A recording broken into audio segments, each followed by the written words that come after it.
Good morning. Today is the 23rd day of Shvat. We're reading Parashat Mishpatim, and we're in the third Aliyah, the third reading. And it's also February 14th. So let's see what we have in today's Aliyah, which is kind of longer, and it's full of things.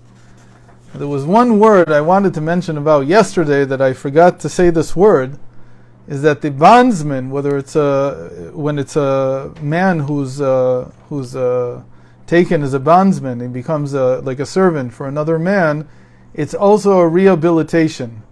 It's a chance to rehabilitate him. Usually the people who take this type of work upon them, that they have these servants, were usually the most upstanding members of society. And the description is, the sages say, Kana lo eved, kana lo adon. That when a person has one of these bondsmen working for him, it's as if he's taken upon himself a master. Like he has someone who's his master now. Not only is he not his master, but the bondsman becomes more important than him in many ways. And there are many laws regarding this. For instance, if he has one bed, then he has to give it to the bondsman. He can't use it himself. The choice food he has to give to the bondsman, and so on. But let's continue today with, let's look at Exodus 22, verse 9. Oh, sorry, I'm in the wrong place.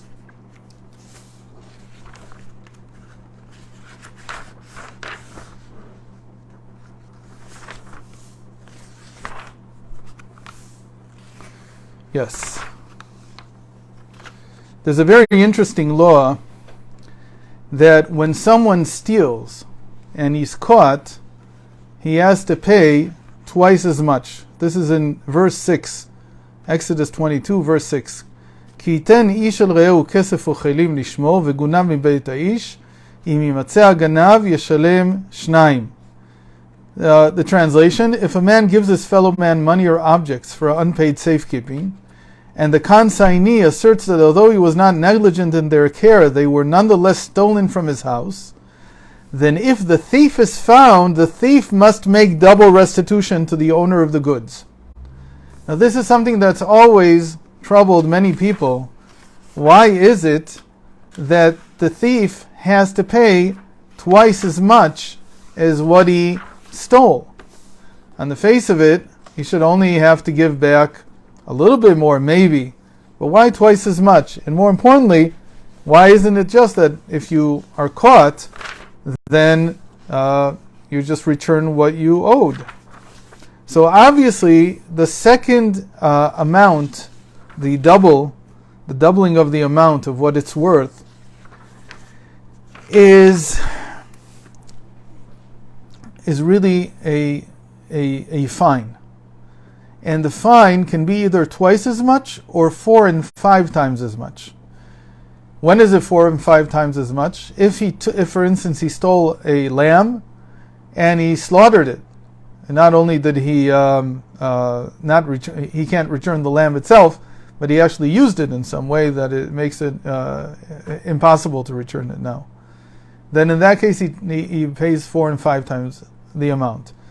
That can be understood in a certain way, but the point is that this fine is because he didn't only steal, but he was unwilling to admit. The whole point here is that he's caught, and then he's asked, do you admit that you stole this? If he continues to say that he didn't, then he has the double fine on him. This doesn't happen if a person immediately comes and admits, yes, I stole this. If he admits that he stole, all he has to do is return the 1 times the amount of what he stole. Nothing more than that. And that's a very important thing to know about stealing. In a certain sense, we look at the act as being more problematic when a person is not willing to admit that he did something wrong. That when there's an admission that I did something wrong, we want responsibility, in other words. It's very easy for people to come and say there were some circumstances, it was this, it was like that, and therefore I don't have to pay it. The moment that the person takes responsibility, we minimize the fine to there is no fine, and he only pays for what he took.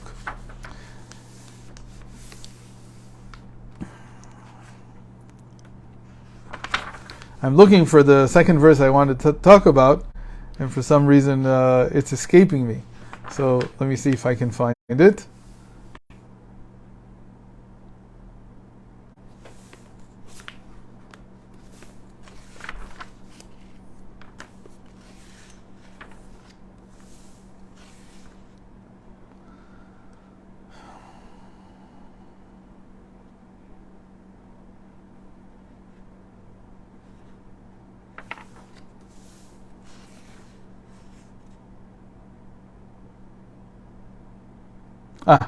Finally. Okay.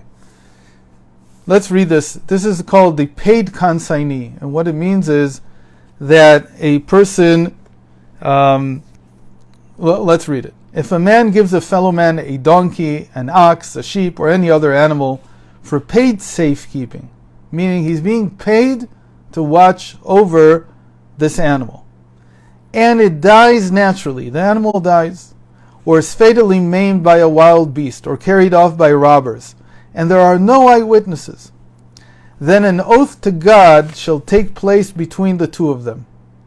The consignee shall swear that he did not lay a hand on his fellow man's property to use it. For if he used it, he is no longer considered a paid consignee, but a hirer, and as such is responsible in these cases. But if he swears that he did not use it, meaning the thing that was given to him to safekeep, the owner shall accept the oath, and the consignee need not pay the consigner anything. In Chassidus, this was understood in the following way, that God gave us a body to safekeep. And what did he say? He said, use the body for what it was meant for. So for instance, I got a donkey, an ox, a sheep, or an animal, and I used it in a normal way. I didn't do anything special with it, and it died a natural death. I didn't do anything special, anything different than anybody else would have done with this animal. Then all I need to do, and there's no witnesses, even though there are no eyewitnesses, then all I need to do is take an oath. And what does it mean that I take an oath? I come and say, I used it for the right purpose. I did what needed to be done with it. There's animals that if you don't use them in some way, they lose their ability to work. So I did what was normal for this animal. The same thing is true about the body. That as long as I use the body in the way that it was meant to be used, even if something happens to it, all I have to come and say is, God, I use this for exactly what you gave it to me for. I use it for its exact purpose. And in that case, I don't have to do anything more. The owner shall accept the oath, and the consignee need not pay the consigner anything. In other words, if, for instance, my body has certain limitations, and I come and say to God, I acted according to the manufacturer's instructions.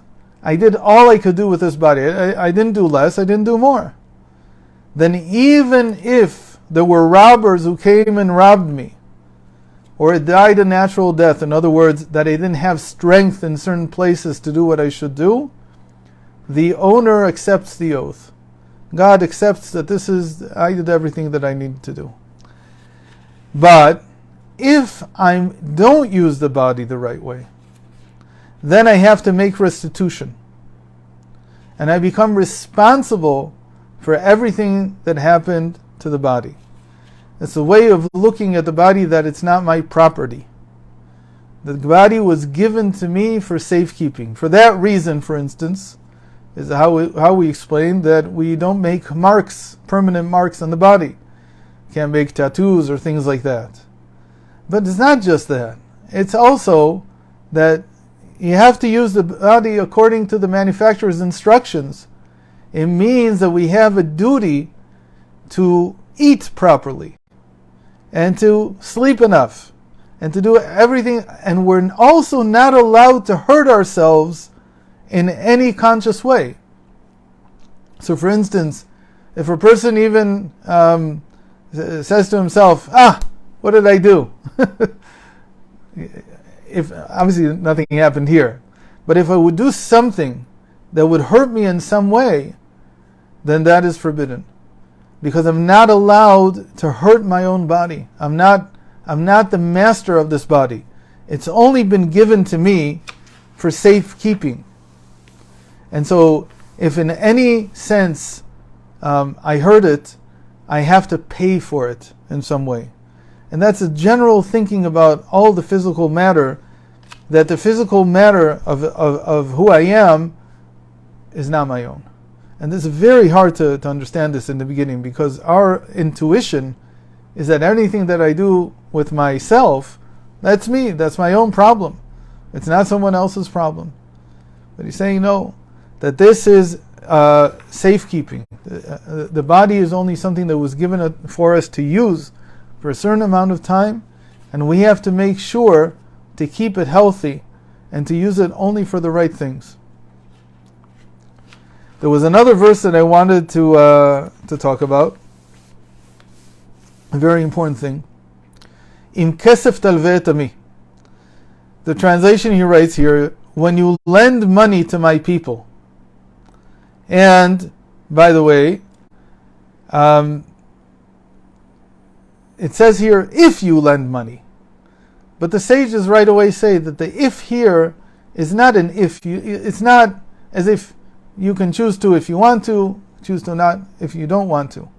But when you lend, the idea behind this is that the money that we have, like our bodies, is also given to us for safekeeping. And money that's not being used is almost like the person sleeping in bed and not doing anything during the day. So obviously there's a lot of things to do with money. People put it in investments and they make money from it and so on. But the greatest form of use of money is being able to lend it to others. Now there's a big problem with lending, because when you lend, you're not always sure that the people will give it back. There's a lot of that going around everywhere. It's always been that way. That sometimes you give someone money and they don't give it back to you. They don't lend it back. There's an incredible type of eitzah, a piece of advice that Reb Usher Freund used to tell people. Consider whatever you loan as possibly becoming tzedakah. Have that in mind, that might happen. And think about it that way also. There's some people that you know that they'll give it back to you. There's no questions. You know who they are. But you also know that there are some people that the only way that they can ask you for something is they come and say, look, I need a loan. You know what they're saying is, it's not a loan, it's actually charity. I'm giving it to you as a present. So to begin with, I'm in the right state of mind, that this money was given to me for safekeeping anyway. When I use it the right way, God makes sure that I also have enough of it all the time. Because in the end, money is very, very fluid. Even a person who thinks he has a lot of money in the bank, he can wake up one morning and suddenly realize that he doesn't have enough. The important thing to do about it is to safekeep it and use it the right way. So that'll be it for today. And God willing, I'll see you again tomorrow morning. Thank you, Rabbi. Good morning.